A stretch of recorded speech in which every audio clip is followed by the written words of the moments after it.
हाँ दोस्तों, नमस्कार। उत्कर्ष की ऑनलाइन क्लास में आपका स्वागत है। आप सबको नमस्कार, आप सबको गुड आफ्टरनून। दोस्तों, हम इसके बारे में इस क्लास में मनोविज्ञान के अंतर्गत हम व्यक्तित्व टॉपिक पढ़ रहे थे, पर्सनैलिटी। और दोस्तों, व्यक्तित्व में हमने ये पढ़ लिया था व्यक्तित्व शब्द क्या है, उत्पत्ति कैसे हुई और इसकी विभिन्न जो परिभाषाएं ये पढ़ ली थी। और व्यक्तित्व के जो प्रमुख सिद्धांत है, कौन कौन से सिद्धांत है और कौन सा सिद्धांत किस मनोवैज्ञानिक ने दिया है, इसके बारे में हमने पढ़ लिया। दोस्तों, हम आज एक एक सिद्धांत के बारे में विस्तृत से चर्चा करेंगे, जिसमें से पहला जो व्यक्तित्व का जो सिद्धांत है, उस सिद्धांत का नाम है दोस्तों मनोविश्लेषणवाद सिद्धांत या मनोविश्लेषणात्मक सिद्धांत। दोस्तों, हम आज पढ़ेंगे व्यक्तित्व के प्रमुख सिद्धांत। किसके सिद्धांत? व्यक्तित्व के प्रमुख सिद्धांत, यानी हम यूं कह सकते हैं व्यक्तित्व के जितने भी सिद्धांत हैं उन सिद्धांतों के बारे में पढ़ेंगे। दोस्तों, व्यक्तित्व के जो प्रमुख सिद्धांत हैं उनमें से जो सबसे पहला जो सिद्धांत है, उस सिद्धांत का नाम है मनोविश्लेषणवाद सिद्धांत या मनोविश्लेषणात्मक सिद्धांत। यह सिद्धांत दोस्तों सिगमंड फ्राइड के द्वारा दिया गया था। इसी सिद्धांत को व्यक्तित्व का प्रथम व्यापक सिद्धांत माना जाता है। और इसी सिद्धांत के द्वारा दोस्तों व्यक्तित्व शब्द पर सबसे हम यूं कह सकते हैं विस्तृत रूप से इस शब्द पर क्या की गई, व्याख्या की गई थी। तो दोस्तों, जो पहला सिद्धांत है उस सिद्धांत के बारे में पढ़ते हैं। दोस्तों, जो पहला सिद्धांत है व्यक्तित्व का, उस सिद्धांत का नाम है मनोविश्लेषणात्मक सिद्धांत। मनोविश्लेषणात्मक सिद्धांत। और देखिएगा दोस्तों, यह सिद्धांत किसके द्वारा दिया गया? सिगमंड फ्राइड के द्वारा दिया गया। दोस्तों, इस सिद्धांत के बारे में हम यूं कह सकते हैं, जो मनोविश्लेषण है दोस्तों, इस मनोविश्लेषणवाद के बारे में हम मनोविज्ञान के जितने भी संप्रदाय है उनके बारे में पढ़ चुके हैं। और इस संप्रदाय का जो प्रतिपादक है दोस्तों, प्रवर्तक है, उनका नाम क्या है? Sigmund Freud. Sigmund Freud. अब देखिएगा, ये जो सिद्धांत है, ये सिद्धांत क्या कहता है? यह सिद्धांत किस प्रकार से व्यक्तित्व की व्याख्या करता है? यह सिद्धांत अपने विचार किस रूप से प्रकट करता है व्यक्तित्व के संदर्भ में? तो देखिएगा, सबसे पहले दोस्तों हम पढ़ते हैं सिगमंड फ्राइड की ये जो थ्योरी है क्या। देखिएगा, सिगमंड फ्राइड ने दोस्तों मूलतः मन पर विश्लेषण करके एक जो वाद दिया, उस वाद को हम क्या कहते हैं? मनोविश्लेषणवाद कहते हैं। इस प्रकार का इन्होंने समझाया था दोस्तों कंसेप्ट। एक हमारे पास में जो मन होता है उसका नाम है अनकॉन्शियस माइंड, यानी हम यूं कह सकते हैं अचेतन मन। दूसरा हमारे पास में होता है दोस्तों अर्धचेतन मन। जो अर्धचेतन मन होता है उसका दूसरा नाम है अवचेतन मन। अवचेतन मन, अव का मतलब होता है आधा, इसको कहते हैं दोस्तों सबकॉन्शियस माइंड। इसके अलावा जो तीसरा मन है उसका नाम है चेतन मन, यानी हम इसका नाम दे सकते हैं दोस्तों कॉन्शियस माइंड। अब देखिएगा दोस्तों, ये जो तीन प्रकार किसके हैं? मन के तीन प्रकार हैं। और सिगमंड फ्राइड ने दोस्तों मन का विश्लेषण करके जो वाद दिया, उस वाद को क्या कहते हैं? मनोविश्लेषणवाद कहते हैं। बहुत सारे विद्यार्थियों का कमेंट आ रहे हैं सिगमंड फ्राइड कहाँ के थे? दोस्तों, सिगमंड फ्राइड वियना ऑस्ट्रिया के थे। इस सिगमंड फ्राइड के बारे में पढ़ना है दोस्तों, तो सिगमंड फ्राइड के बारे में एक पर्सनली वीडियो बना रखा है। तो आप यूट्यूब पर जाकर दोस्तों सर्च करो सिगमंड फ्राइड उत्कर्ष क्लासेस जोधपुर, तो उसके नाम से एक वीडियो आएगा। यदि आपने पहले वाला वो वीडियो नहीं देखा है तो दोस्तों उस वीडियो को देखो, इसके बारे में मैंने सब कुछ आपको समझा रखा है। देखिएगा दोस्तों, ये जो प्रकार है दोस्तों, ये प्रकार है किसके? ये मन के प्रकार है। और मन का अर्थ दोस्तों मनोविज्ञान में आत्मा ना होकर मस्तिष्क होता है। हम यूं कह सकते हैं मनोविज्ञान में दोस्तों जो मनोविज्ञान की उत्पत्ति हुई है वो दर्शन शास्त्र से हुई है। और वो जो दर्शन शास्त्र था, ये भारतीय दर्शन शास्त्र नहीं था, ये पश्चिमी दर्शन शास्त्र था। और पश्चिमी दर्शन शास्त्र में मन का अर्थ मस्तिष्क है, और जबकि भारतीय दर्शन शास्त्र में मन का अर्थ आत्मा है। अब देखिएगा, ये मन के प्रकार है और कहा कि प्रत्येक मन के साथ में व्यक्तित्व का एक अंग जुड़ा हुआ रहता है। यानी हम यूं कह सकते हैं जो व्यक्तित्व के अंग है, वो व्यक्तित्व के अंग कितने हैं? 3 अंग है। जो पहला है उसका नाम है इदम, या इसी का हम नाम क्या दे सकते हैं? इड। और जो दूसरा है उसका नाम क्या है? ईगो। ईगो का हम दूसरा नाम क्या दे सकते हैं? अहम। अहम। और जो तीसरा है इसका नाम क्या है? सुपर ईगो, यानी इसी का हम दोस्तों नाम क्या देते हैं? परम अहम, सुपर ईगो। सुपर ईगो, यानी हिंदी में इसका नाम क्या दे सकते हैं दोस्तों? परम अहम, या इसी का हम नाम दे सकते हैं आदर्श अहम। देखिएगा, ये व्यक्तित्व के 3 पार्ट है। व्यक्तित्व के 3 पार्ट। और दोस्तों ये जो 3 भाग है, ये मन के 3 भाग है। प्रत्येक मन के साथ में व्यक्तित्व का एक भाग जुड़ा हुआ रहता है। हम यूं कह सकते हैं दोस्तों, जो अचेतन मन के साथ में व्यक्तित्व का जो भाग जुड़ रखा है उसका नाम क्या है, इड या इदम।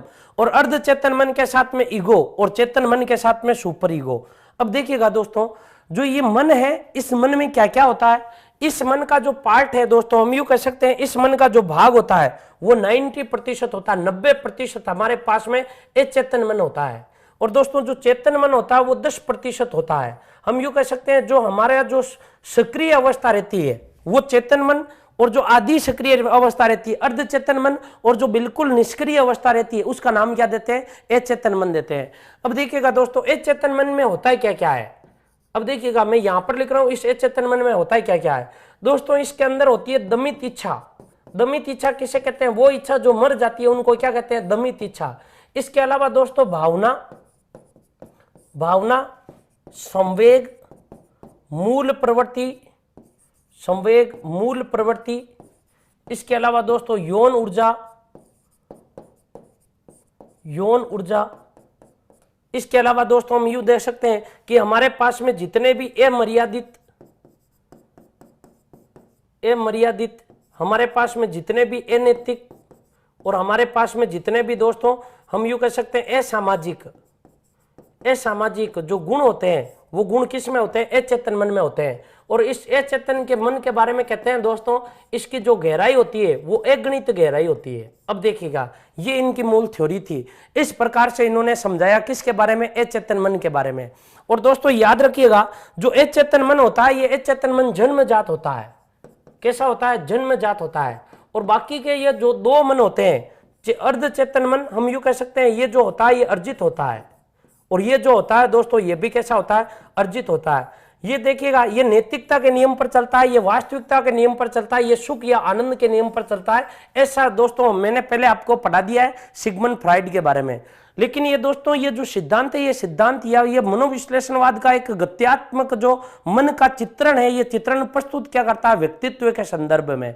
दोस्तों ये व्यक्तित्व के संदर्भ में चित्रण ये करता है कि हमारे अचेतन मन में जो दमित इच्छाएं होती है, ये दमित इच्छाएं रूप बदलकर बाहर आना चाहती है। अब देखिएगा, हम कभी आरएस बनना चाहते थे, हम यूं कह सकते हैं हम कभी आरएस बनना चाहते थे, हम कभी आईएएस बनना चाहते थे, हम कभी फर्स्ट ग्रेड बनना चाहते थे, लेकिन हम किसी कारणवश नहीं बन पाए।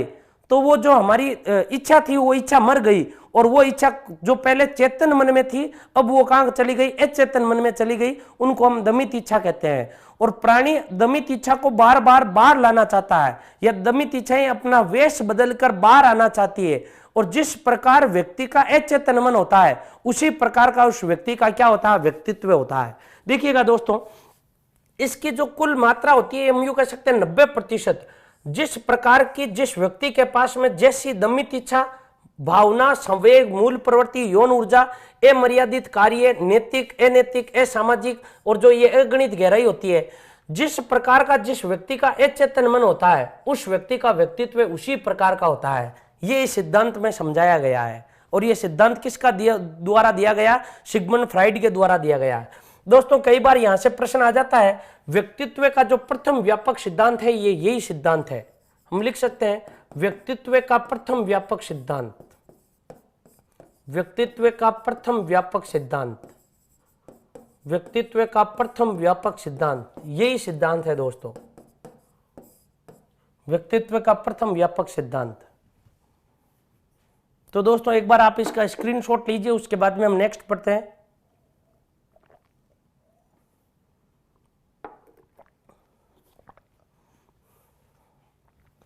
अब देखिएगा दोस्तों, सिगमंड फ्राइड ने इस सिद्धांत में क्या कहा है। सिगमंड फ्राइड के अनुसार दोस्तों हम यूं कह सकते हैं, जो अचेतन मन होता है, अचेतन मन व्यक्तित्व का निर्धारण करता है। किसका निर्धारण, व्यक्तित्व का निर्धारण करता है। जो दोस्तों व्यक्तित्व का निर्धारण करता है वो कौन सा मन करता है, अचेतन मन करता है। व्यक्तित्व का निर्धारण अचेतन मन करता है। यानी व्यक्तित्व जो होता है दोस्तों वो लगभग कितना, अचेतन मन जो होता है वो कितना प्रतिशत होता है, 90% होता है। कितना प्रतिशत, 90%। इसी अचेतन मन में हमारे पास में क्या होती है, भावना। इसी में क्या होते हैं, हम यूं कह सकते हैं संवेग। इसी में क्या होती है, मूल प्रवृत्ति, मूल प्रवृत्ति, ये सारे के सारे इसी में होते हैं। इसकी जो गहराई होती है दोस्तों, हम यूं कह सकते हैं इसकी एक गणित गहराई होती है, एक गणित गहराई होती है। तो देखिएगा हमारा जो व्यक्तित्व का निर्धारण करता है वो निर्धारण कौन सा मन करता है, अचेतन मन करता है। इसके अलावा दोस्तों हम यूं कह सकते हैं इन्होंने जो मूल प्रवृत्ति है, इस मूल प्रवृत्ति को यौन ऊर्जा के रूप में परिभाषित किया है। मूल प्रवृत्ति को यौन ऊर्जा, हम यूं कह सकते हैं मूल प्रवृत्ति को यौन ऊर्जा बल देती है, यौन ऊर्जा बल देती है। ये किसने कहा, सिगमंड फ्राइड ने, जिसे लिबिडो कहा, जिसे क्या कहा, लिबिडो। यानी यौन ऊर्जा का जो केंद्र है, यौन ऊर्जा जो मूल प्रवृत्ति को बल देती है, उस यौन ऊर्जा का इन्होंने क्या कहा, लिबिडो कहा। तो देखिएगा लिबिडो क्या है दोस्तों, या लिबिडो शब्द का प्रयोग किसके द्वारा किया गया, सिगमंड फ्राइड के द्वारा किया गया। सिगमंड फ्राइड ने जो लिबिडो के बारे में बताया दोस्तों, वो हम यूं कह सकते हैं ये बताया लिबिडो के बारे में कि जो यौन ऊर्जा होती है, जो मूल प्रवृत्ति को क्या देती है, बल देती है। हम यूं कह सकते हैं यौन ऊर्जा जो हमारे व्यक्तित्व में जो प्रमुख महत्वपूर्ण भूमिका अदा करती है, उसका जो इन्होंने नाम दिया, वो नाम क्या दिया, लिबिडो दिया। अब देखिएगा दोस्तों, इन्होंने हम यूं कह सकते हैं इस लिबिडो के बारे में, या जो लिबिडो की जो मनोलैंगिक अवस्था बताई है, वो मनोलैंगिक अवस्थाएं कितनी बताई है, 5 मनोलैंगिक अवस्था बताई है। हम यूं कह सकते हैं 5 मनोलैंगिक अवस्था, 5 मनोलैंगिक अवस्थाएं। देखिएगा ये 5 जो मनोलैंगिक अवस्थाएं हैं दोस्तों, ये 5 मनोलैंगिक अवस्थाएं किसने बताई है, सिगमंड फ्राइड ने बताई है। इन 5 मनोलैंगिक अवस्था में हम यूं कह सकते हैं नंबर 1 पर जो अवस्था है उसका नाम इन्होंने क्या रखा दोस्तों, 5 अवस्थाएं बताइए, 5 अवस्थाएं बताइए। मनोलैंगिक कुल कितनी अवस्थाएं, 5 अवस्थाएं। जो पहली अवस्था बताइए उसका नाम मुखावस्था, मुखावस्था। और दूसरी अवस्था बताइए दोस्तों, उसका नाम क्या बताया, गुद्दा अवस्था। और जो तीसरी अवस्था बताइए उसका नाम बताया शेषना अवस्था, शेषना अवस्था। और जो चौथी अवस्था बताइए अव्यक्ता अवस्था, अव्यक्ता अवस्था। और जनन इंद्रिय अवस्था, जनन इंद्रिय अवस्था। देखिएगा इन्होंने जो अवस्थाएं बताई है दोस्तों, वो अवस्थाएं कितनी बताई है, 5 अवस्थाएं बताई है। अब देखिएगा प्रत्येक अवस्था की आयु, देखिएगा ये जो अवस्था चलती है हम यूं कह सकते हैं 0 से लेकर 1 वर्ष तक चलती है, मुख अवस्था। इसके बारे में दोस्तों जो गुद्दा अवस्था है ये 1 से लेकर 3 वर्ष तक चलती है। और जो शेषन अवस्था है ये 3 वर्ष से लेकर 6 वर्ष तक चलती है। और जो अव्यक्ता अवस्था है ये 6 से लेकर 12 वर्ष तक चलती है। और जो 13 से लेकर दोस्तों 18 वर्ष तक चलती है, उस अवस्था का नाम क्या है, जननेंद्रिय अवस्था है।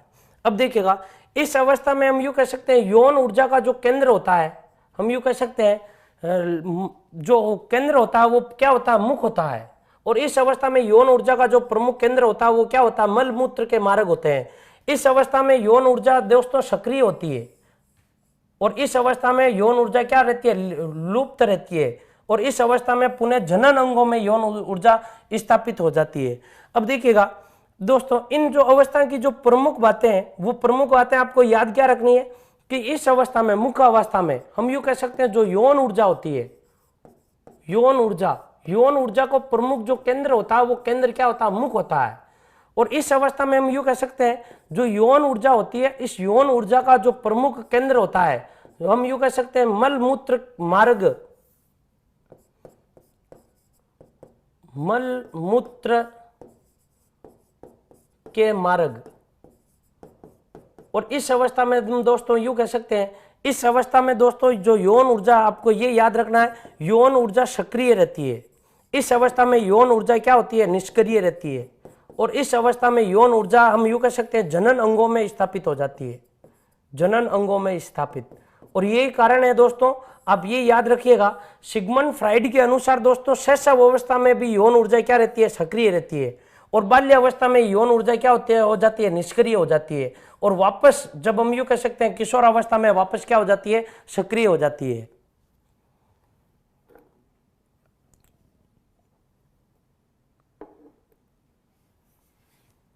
तो एक बार दोस्तों आप इसका स्क्रीनशॉट लीजिए, उसके बाद में नेक्स्ट पढ़ते हैं आगे।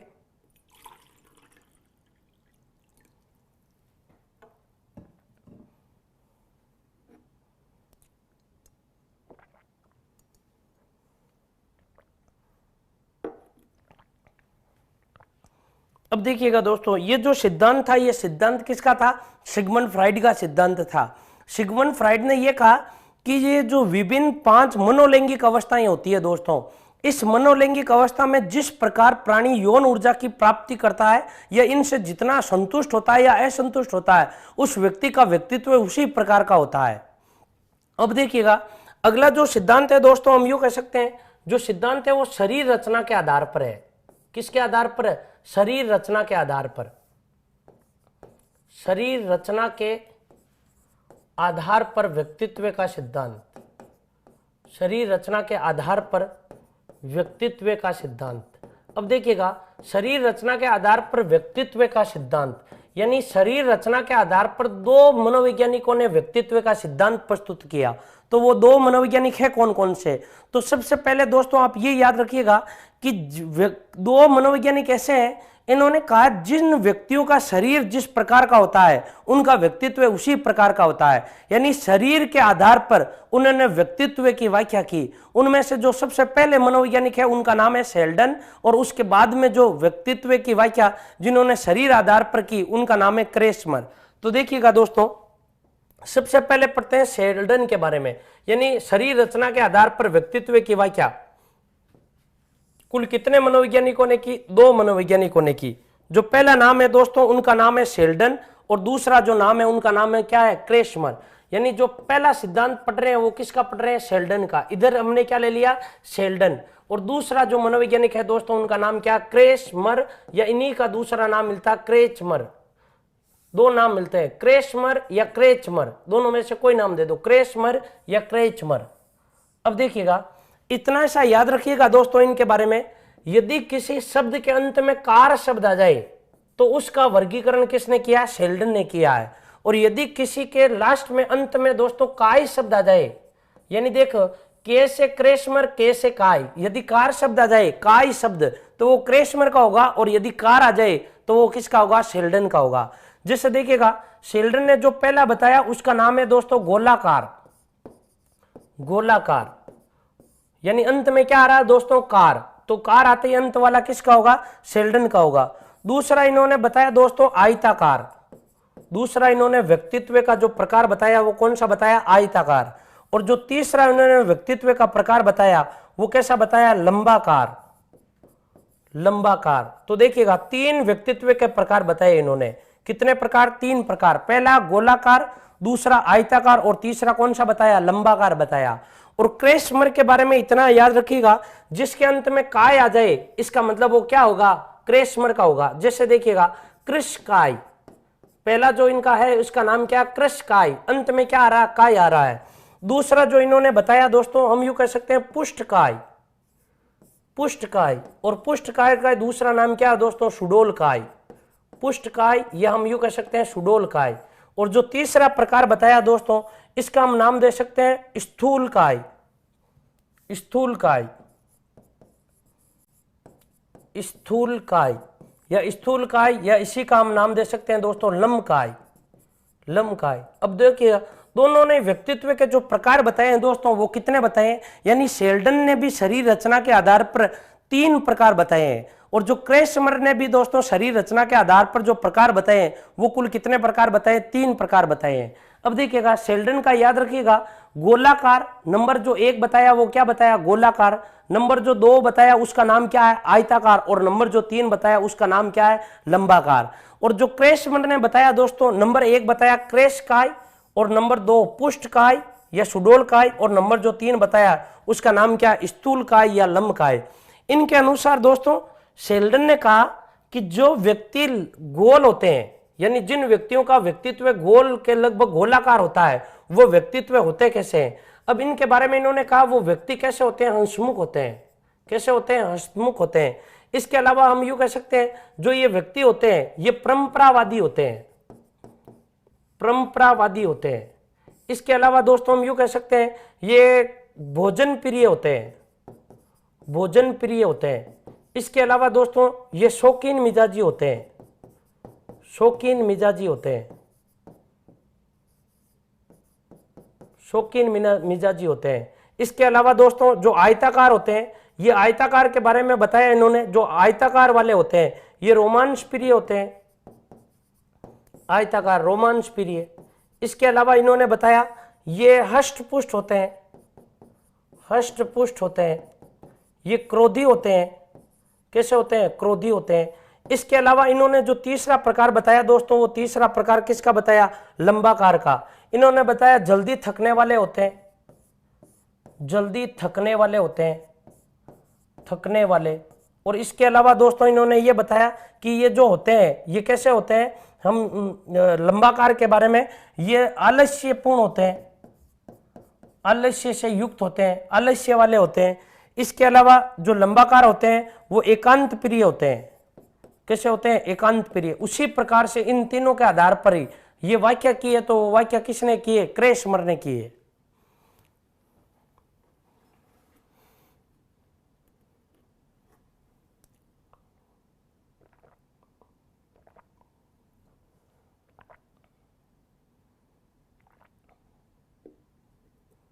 बहुत सारे विद्यार्थियों के कमेंट आ रहे हैं जो क्रेसमर के हैं वो 4 है। दोस्तों जो क्रेसमर के हैं वो 4 नहीं है, वो 3 ही है। बहुत सारे मनोवैज्ञानिक हैं जिन्होंने शरीर रचना के आधार पर व्यक्तित्व की व्याख्या की थी, या हम यूं कह सकते हैं बहुत सारे ऐसे मनोवैज्ञानिक हैं जिन्होंने शरीर के आधार पर व्यक्तित्व को हम यूं कह सकते हैं व्याख्या किया था। लेकिन जो व्यक्तित्व के शरीर रचना के आधार पर जो प्रमुख ये सिद्धांत है वो दोस्तों ये 2 ही सिद्धांत है। अब देखिएगा स्क्रीनशॉट ले लिया दोस्तों, आगे बढ़ते हैं। इनके बारे में इतना सा याद रखना, शेल्डन आते ही अंत में आपको कार मिलेगा और क्रेसमर आते ही अंत में आपको क्या मिलेगा, काय मिलेगा।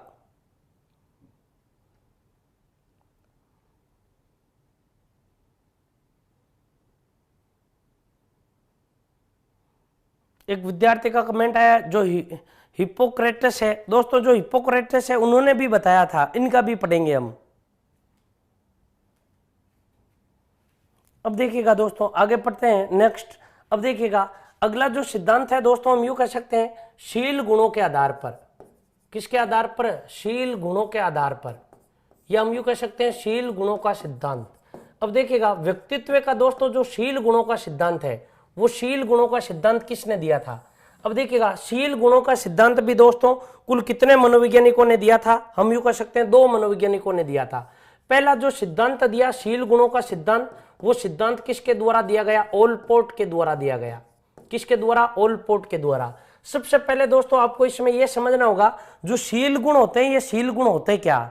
हम यूं कह सकते हैं कि जो दोस्तों हम व्यवहार करते हैं एक दिन भर में, जो व्यवहार सबसे ज्यादा निकलकर हमारा बाहर आता है, यानी हमारे व्यवहार की वह संज्ञाएं जो अक्सर सुसंगत और हम यूं कह सकते हैं सुसंगत और तर्कपूर्ण हो, उनको हम क्या कहते हैं, शील गुण कहते हैं। अब देखिएगा शील गुणों के बारे में हम यूं कह सकते हैं हमारे व्यवहार में पाए जाने वाले वह गुण जो हमारे व्यवहार की व्याख्या करते हैं, उनको क्या कहते हैं, शील गुण कहते हैं। एक व्यक्ति दिन भर में जितना व्यवहार करता है, आप नोट कीजिए सर्वाधिक व्यवहार कौन सा किया उसने।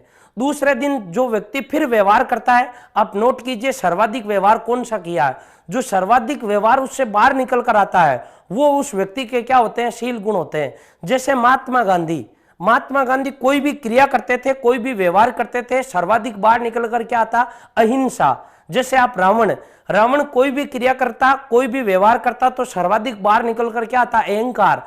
तो अहंकार, अहिंसा और कर्ण, आपने नाम सुना होगा, जो भी व्यवहार करता था बाहर निकल कर क्या आता था, हम यूं कह सकते हैं दानवीरता। तो ये जो व्यक्तियों के ऐसे व्यवहार होते हैं जो बार बार उसके व्यवहार में आते हैं, उनको हम क्या कहते हैं, शील गुण कहते हैं। शील गुणों की व्याख्या दोस्तों सबसे पहले जिन्होंने की उनका नाम क्या है, ओलपोर्ट। और ओलपोर्ट ने दोस्तों शील गुणों के कुल कितने प्रकार बताए, 2 प्रकार बताए। यानी हम यूं कह सकते हैं शील गुणों के इन्होंने जो प्रकार बताए हैं वो दोस्तों कितने प्रकार बताए हैं, 2 प्रकार बताए हैं। एक जो पहला प्रकार बताया उसका नाम है दोस्तों सामान्य शील गुण। कौन से शील गुण? सामान्य शील गुण। और जो दूसरा प्रकार बताया दोस्तों उसका नाम क्या? विशिष्ट शील गुण। विशिष्ट शील गुण। अब देखिएगा विशिष्ट शील गुण, विशिष्ट शील गुण, और जो पहला है उसका नाम क्या है? सामान्य शील गुण। अब देखिएगा जो सामान्य शील गुण है दोस्तों, इसके बारे में यूं कह सकते हैं लगभग ये सभी व्यक्तियों में पाया जाता है। सभी व्यक्तियों में या हम यूं कह सकते हैं समाज के बड़े समूह में, समाज के बड़े समूह में पाए जाते हैं। समाज के बड़े समूह में पाए जाते हैं। अब देखिएगा, जैसे देखिएगा कौन कौन से, हम यूं कह सकते हैं प्रशंसा। देखिएगा प्रशंसा, हम यूं कह सकते हैं दोस्तों सम्मान। प्रशंसा, सम्मान, हम यूं कह सकते हैं सहयोग।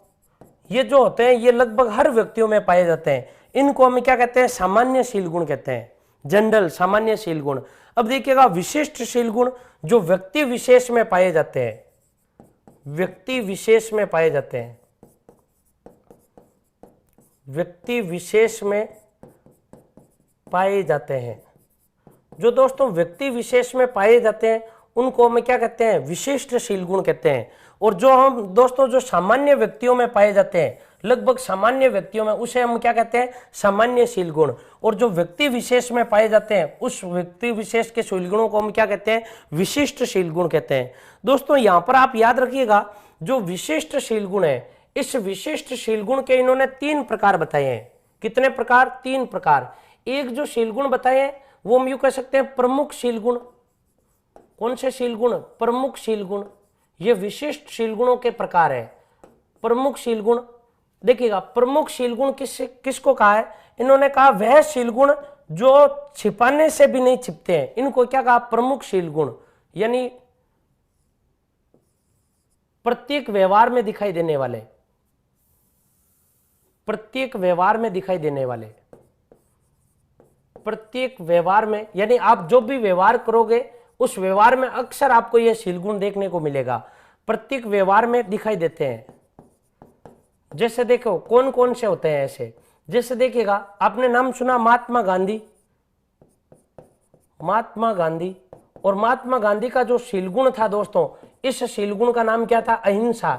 इनके प्रत्येक व्यवहार में यह दिखाई देता था। यानी शील गुण का दोस्तों हम अर्थ क्या लगाते हैं कि आपके व्यवहार में उपस्थित वह गुण जो आपके व्यवहार में अक्सर दिखाई देता है, उन्हें क्या कहते हैं? शील गुण कहते हैं। तो महात्मा गांधी का कौन सा हो गया? अहिंसा हो गया। प्रत्येक व्यवहार में जो दिखाई देते हैं उनको नाम क्या दिया इन्होंने? प्रमुख शील गुण। जैसे देखिएगा प्रमुख शील गुण में, इसके अलावा दोस्तों हम यूं कह सकते हैं कि जो रावण था, रावण में जो शील गुण था वो कौन सा था? अहंकार। अहंकार। इसके अलावा दोस्तों हम यूं कह सकते हैं जो कर्ण था, कर्ण में जो शील गुण था उसका नाम क्या था? दानवीरता। दानवीरता। ये जो शील गुण है दोस्तों, अहिंसा, दानवीरता, जैसे रावण का अहंकार, कर्ण का क्या हो गया? दानवीरता हो गया, और महात्मा गांधी का क्या हो गया? अहिंसा। इनको हम प्रमुख शील गुण कह सकते हैं। इसके अलावा दोस्तों इन्होंने जो दूसरा शील गुण बताया उसका नाम केंद्रीय शील गुण, यानी जो कभी कभी दिखाई देते हैं, इनका नाम क्या दिया इन्होंने? केंद्रीय शील गुण। कभी कभी दिखाई क्या देते हैं दोस्तों, हम यूं कह सकते हैं। और तीसरा इन्होंने जो प्रकार बताया वो गौण शील गुण। गौण शील गुण, गौण शील गुण। अब देखिएगा एक है केंद्रीय शील गुण, दूसरा है गौण शील गुण। केंद्रीय शील गुण किसे कहते हैं? जो कभी कभी दिखाई देता है उसे हम क्या कहते हैं? केंद्रीय शील गुण। कभी कभी दिखाई देता है, कभी कभी दिखाई देता है, कभी कभी दिखाई देता है। जैसे देखिएगा शौर्य, साहस, बलिदान, त्याग, ये सारे के सारे कैसे? केंद्रीय शील गुण है। गौण शील गुण में हम यूं कह सकते हैं ये छिपे हुए रहते हैं। ये कैसे रहते हैं? छिपे हुए, छिपे हुए रहते हैं। जैसे वात्सल्य, दया, परोपकार, ये सारे के सारे छिपे हुए रहते हैं। जो छिपे हुए रहते हैं किसी के व्यवहार में उनको गौण शील गुण, और जो कभी कभी दिखाई देते हैं उनको क्या कहते हैं? केंद्रीय शील गुण। देखिएगा वापस समझिएगा, जो ओलपोर्ट है दोस्तों शील गुणों का जो सबसे पहले सिद्धांत दिया था, वो शील गुणों का सबसे पहले सिद्धांत किसने दिया? हम यूं कह सकते हैं ओलपोर्ट ने दिया। ओलपोर्ट ने शील गुणों के दोस्तों जो प्रकार बताए वो कुल कितने प्रकार बताए? 2 प्रकार, सामान्य शील गुण और इसके अलावा हम यूं कह सकते हैं विशिष्ट शील गुण। सामान्य शील गुण जो सामान्यतः सभी व्यक्तियों में पाया जाता है और विशिष्ट शील गुण जो व्यक्ति विशेष में पाया जाता है। इसके अलावा दोस्तों इन्होंने विशिष्ट शील गुणों को 3 भागों में विभाजित किया था। प्रमुख शील गुण जो व्यक्ति विशेष में पाया जाता है, केंद्रीय शील गुण जो कभी कभी दिखाई देता है, और इसके अलावा गौणशील गुण हम यूं कह सकते हैं ये व्यवहार में छिपे हुए रहते हैं। तो दोस्तों आप एक बार इसका स्क्रीनशॉट लीजिए, उसके बाद में नेक्स्ट पढ़ते हैं आगे।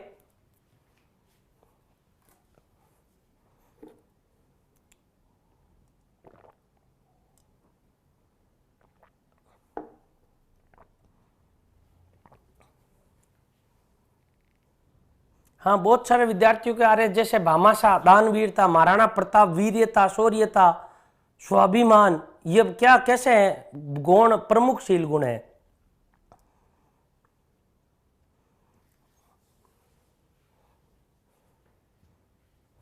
अब देखिएगा दोस्तों नेक्स्ट पढ़ते हैं, जो दूसरा शील गुणों का सिद्धांत दिया था, शील गुण का सिद्धांत या शील गुणों का सिद्धांत, शील गुणों का सिद्धांत। और जो दूसरा शील गुणों का सिद्धांत दिया था दोस्तों, वो दूसरा शील गुणों का सिद्धांत किसके द्वारा दिया गया? हम यूं कह सकते हैं केटल के द्वारा दिया गया। किसके द्वारा दिया गया? केटल के द्वारा दिया गया। इन्होंने दोस्तों जो शील गुणों के जो प्रकार बताए हैं, हम यूं कह सकते हैं शील गुणों के 2 प्रकार बताए हैं। शील गुणों के 2 प्रकार बताए हैं। शील गुणों के कुल कितने प्रकार बताए? 2 प्रकार बताए। नंबर जो 1 प्रकार बताया इन्होंने कहा स्रोतशील गुण, स्रोतशील गुण। और दूसरा जो प्रकार बताया दोस्तों इन्होंने कहा सतहीशील गुण, स्रोतशील गुण। और जो दूसरा प्रकार है दोस्तों उसका इन्होंने नाम क्या बताया? सतहीशील गुण। एक तो इसके बारे में ये याद रखिएगा। दूसरा दोस्तों याद रखिएगा, इन्होंने हम यूं कह सकते हैं शील गुणों के लिए एक मापनी का निर्माण किया था। शील गुणों के मापने के लिए एक मापनी का निर्माण किया। शील गुणों के लिए एक मापनी बनाई, एक मापनी बनाई। और ये मापनी किसने बनाई थी दोस्तों? केटल ने बनाई। और उस मापनी का नाम क्या है? 16pf, 16pf इस मापनी का नाम है दोस्तों, 16pf। अब देखिएगा 16 कुल द्विध्रुवीय शील गुण बताए, इस कारण 16 नाम दिया गया। पी का मतलब है प्रश्न और एफ का मतलब क्या है? फैक्टर। हम यूं कह सकते हैं 16 व्यक्तित्व कारक। इसका हिंदी में नाम देना चाहें दोस्तों तो हम नाम दे सकते हैं 16 व्यक्तित्व कारक, 16 व्यक्तित्व कारक, 16 व्यक्तित्व कारक, 16 व्यक्तित्व कारक। ये इन्होंने प्रकार बताए हैं, 16 व्यक्तित्व कारक। अब देखिएगा शील गुणों के लिए एक मापनी बनाई जिसे 16pf या 16 व्यक्तित्व कारक कहते हैं। और को कुल जो शील गुण बताए हैं वो कुल शील गुण कितने बताए हैं? 2। हम यूं कह सकते हैं स्रोतशील गुण, और दूसरा जो शील गुण बताया उसका नाम क्या है? सतहीशील गुण। देखिएगा दोनों होते क्या है, जिससे देखिएगा दोस्तों इस प्रकार हम यूं ले सकते हैं कि जो केंद्र में शील गुण छिपा हुआ रहता उसका इन्होंने नाम क्या दिया? स्रोतशील गुण। हमारे व्यवहार में छिपा हुआ केंद्र का जो शील गुण है उसका नाम क्या दिया गया? स्रोतशील गुण दिया गया। और दूसरा ये कहा गया जो केंद्र शील गुण से जिन शील गुणों की उत्पत्ति होती है, केंद्र शील गुणों से जिन शील गुणों की उत्पत्ति होती है उनका इन्होंने नाम क्या दिया? सतहीशील गुण दिया। जैसे देखिएगा ये जो सारे के सारे शील गुण होंगे हम यूं कह सकते हैं दोस्तों ये कैसे शील गुण होंगे? हम यूं सतहीशील गुण होंगे, सतहीशील गुण, सतहीशील गुण। अब देखिएगा सतहीशील गुण का अर्थ क्या है और स्रोतशील गुणों का अर्थ क्या है। अब देखिएगा दोस्तों महात्मा गांधी के पास में एक शील गुण था जिसका नाम क्या था? अहिंसाशील गुण था। हम यूं कह सकते हैं अहिंसाशील गुण। देखिएगा ये अहिंसाशील गुण ये यहां पर रहा। अहिंसाशील गुण हम मान लेते हैं कि अहिंसाशील गुण प्रमुख था। ये अहिंसाशील गुण किस प्रकार का था? स्रोतशील गुण था। इस अहिंसाशील गुण के कारण और कौन से शील गुण विकसित हो गए? हम यूं कह सकते हैं अहिंसा से सहयोग, सहयोग यानी महात्मा गांधी दूसरों का सहयोग भी करते थे। ये सहयोग किसके कारण? अहिंसा के कारण। इसके अलावा हम यूं कह सकते हैं मित्रता, इसके अलावा हम यूं कह सकते हैं दोस्तों सम्मान, इसके अलावा हम यूं कह सकते हैं जो अहिंसा, हम यूं कह सकते हैं इसके अलावा मजबूत। ये जो शील गुण होते हैं दोस्तों, यानी हम यूं कह सकते हैं जिन शील गुणों की उत्पत्ति स्रोत शील गुणों से होती है उनको क्या कहते हैं, सतही शील गुण कहते हैं। और जो हमारे व्यवहार का जो प्रमुख शील गुण होता है उस प्रमुख शील गुण को हम क्या कहते हैं, स्रोत शील गुण कहते हैं।